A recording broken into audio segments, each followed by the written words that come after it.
bayita Aisha Twamusanga. Ekituufu kiri nti tulaze omwaka guno n'emyezi 9 nga Moses yakola ku maaso. Nga ffe twagera ne Moses okuva mu buto tukuze ffenna twali tumanyi Moses yali tumanyi Moses tasobola kukola netutasobola kukola. Moses bantu balina nsi yakyasinza okuba n'okwagala twagala okulidde okuva mu ngalo mu ye. Waliwo olunaku lundi lukya Moses natuva ku mutima kubanga alekayo ebikujjukiza bingi ebitujjukiza bingi. Abantu abamu tutambulira kuli Moses byeyatulekera ge ebigambo bye yatugambanga omulamuzi omusalawo oyo yasazeewo omusango gwa Moses si ntuufu 100%.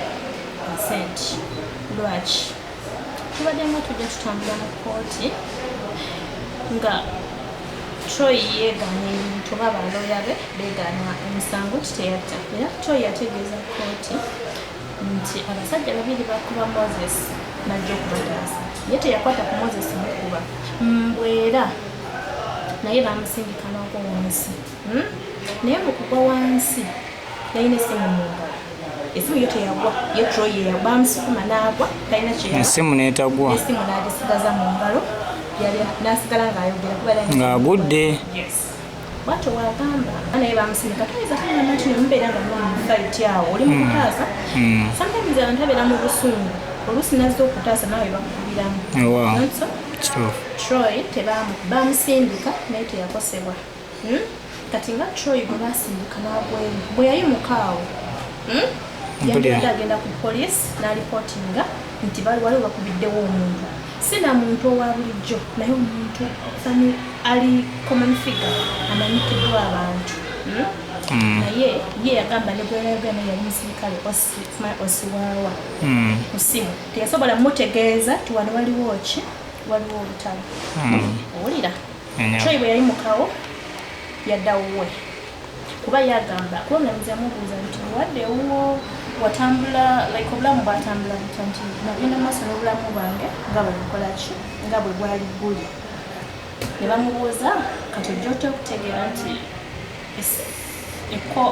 bakunoonya n'agamba ebira kushomidde.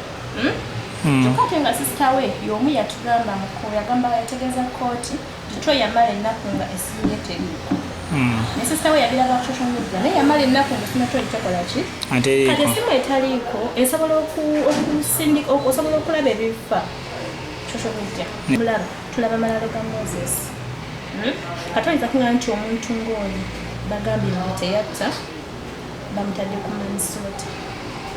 Olwaleero Moses ali alina abaana baaweerera bali basoba mu 2 abato foundation twagiwulyako emiti emitenyo olowooza abaana abo kati baliki tumalina bazadde baabi nti bajja bafuna olw'okuba badde abayamba nkoze eki avuddewo tebaalina bangi ebyo byakoma. Moses yalina mami yalina jjajja ne famire n'abantu abalala ng'ojjako famire abaali beekutte ku Moses bangi.